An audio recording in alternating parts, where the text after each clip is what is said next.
Building off of what we learned in the last video, let's make a different kind of brush.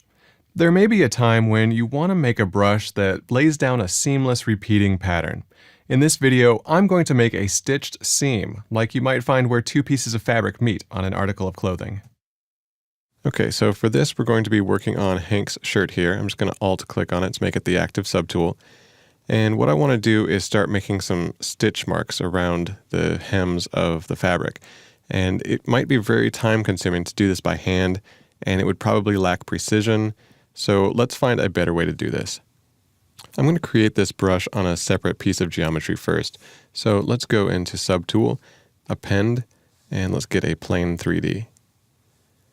Let's just scroll down and make sure it's the active subtool. And I'm going to hide everything else by turning on solo mode. Let's go ahead and hit F to zoom out. Okay, just like the last video, what I want to do is get rid of all the subdivision levels. So let's go to Geometry. And let's actually reconstruct the subdivision levels so that we go back to the plane being a single polygon. Just going to hit this several times. Okay, great. Now let's go ahead and go up in our subdivision levels and turn off smooth mode so that it doesn't round out the corners as we smooth. And we'll just divide this a few more times up until we get about 1,000,000 points. Now we'll have enough resolution in the mesh to create all the sculpted detail that we want. Okay, so this is going to be a stitch pattern. So what we're going to create is sort of a raised area that is going to be a single stitch, but the stitches fall along a sort of a groove. So what I want to do is create a groove from top to bottom. Just to make it a little bit easier, I'm going to drop down on my subdivision levels a little bit here. And let me try to look at this from the side so I can mask off just the center row of edges. I'm going to hold down Control and just mask off that center. All right, now we can go up in a few subdivision levels here. And what I want to do is get this to be a little bit more of a gradual mask, kind of feathered out more. So let's go into our masking subpalette here and just grow the mask a few times. Just hitting this several times. Maybe I'll blur it a few times. Just getting it nice and soft. Okay, let's invert the mask. And what I want to do is move it so it drops down a little bit. So I'm going to get my Move manipulator and let's rotate around so we can see this a bit more clearly. I'm going to click on the blue up and down direction so that this manipulator goes straight up and down. Now let's look at this from a perfect side view. I'm going to hold down Shift so it snaps to the side view. And I'm just going to hold down Shift while I drag on that middle circle and just to bring it down a little bit so I have a valley here. Okay, good. We can go back to draw mode. I'm going to hit Shift F to turn off the wireframe and we can clear that mask. Okay, since we did it that way, we know that this valley is exactly the same from top to bottom. Now let's sculpt in that stitch. I'm going to go up to my highest subdivision level, just hitting D a few times. And let's look at this from a straight on view. And let's get a different brush. I'm going to get the clay brush, BCL. And I just want to sculpt in here a single stitch. Doesn't have to be particularly fancy or accurate. Since there's going to be a lot of these in a row, they're going to be very small, so any detail you sculpt here really isn't going to be seen that clearly. Let's see how this looks from below. Okay, that's rising up a good amount. Let's try to get it to rise up a little bit more.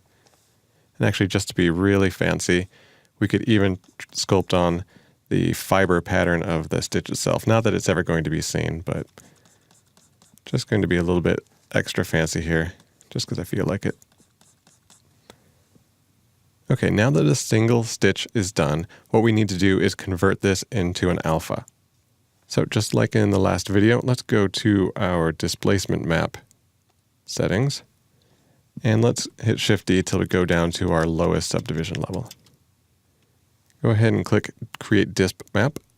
And notice it didn't give us what we wanted because there's something wrong with the UVs in the default plane that ZBrush creates.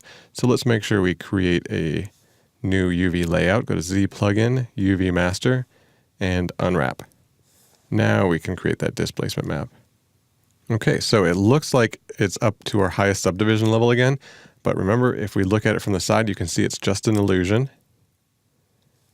So now we can clone this displacement map into our alpha channel. Okay, now let's use this alpha in a brush on our clothing. So in the subtool, let's go back to Hank's shirt. We can turn off solo mode, and we can actually hide that plane that we created. Okay, let's zoom in on the shirt here.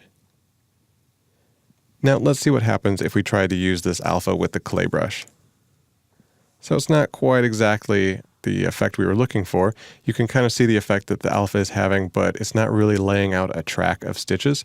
So I'm going to hit Control-Z to undo that.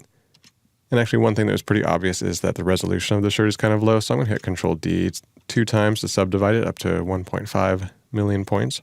Okay, so let's load up a completely different brush, a brush that's made for laying down a track pattern like this.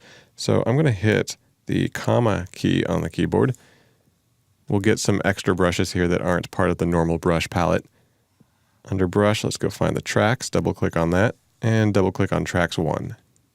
Okay, let's see what this brush does. All right, it just lays out a track pattern. Of course, this brush comes with a different alpha, so we'll need to replace that. I'll hit Control-Z to undo that. Let's go pick the alpha called Plane 3D. And let's see what this looks like. Okay, there's a few things going right and a few things going wrong. You can see it's kind of going in the wrong direction. If I zoom in more closely, you can see that the stitches are going inwards, and it's also creating a harsh edge around the edge of it. So we'll hit Control-Z to undo that. One thing that will help is turning it to Z-add instead of Z-sub so that the detail goes in the right direction. Okay, that's looking somewhat better. Still got that harsh edge around it. Let's hit Control-Z to undo that. To fix that harsh edge, let's go to Alpha, and let's modify some settings in this Alpha.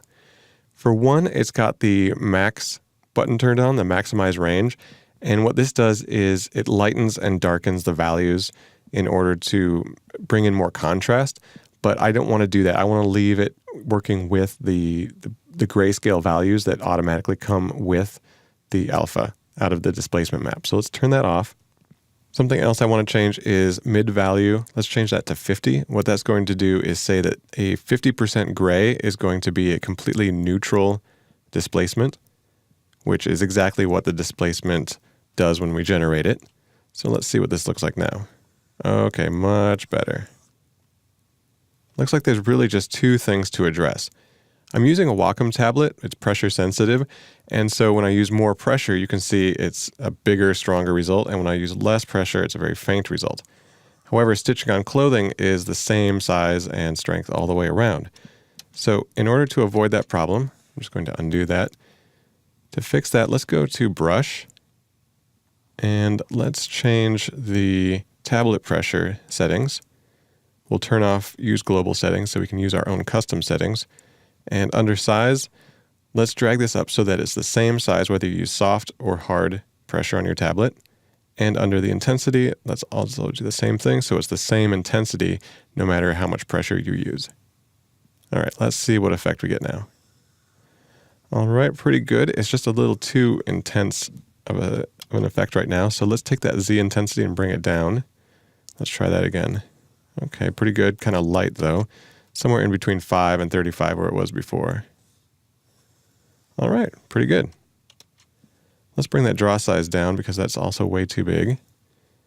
And let's see what this looks like as we try to create the pattern around here. All right, pretty good. Might need to be a little bit bigger. And actually one other thing I want to do is turn on Lazy Mouse so that we can be a little bit more precise with our stroke. So let's turn on Lazy Mouse and let's see how this works. Okay, so this is letting me be more precise. That's pretty nice. Actually, it looks like the intensity could be higher. So it's just a matter of tweaking these different controls until you get the result you want. Okay, looks good. And just feel free to take it from here. Just going all the way around your model, putting this seam where it should go. But once you've got that brush created, it's pretty easy. Let's go ahead and save this brush for future use. Let's go to Brush, Save As, and what we want to do is save this to our ZBrush installation folder. On this computer, it's the C drive, Program Files, Pixel Logic folder, ZBrush, Z Startup, Brush Presets, and let's save this as Stitch. All right, so that brush is going to be available to us every time we start up ZBrush now.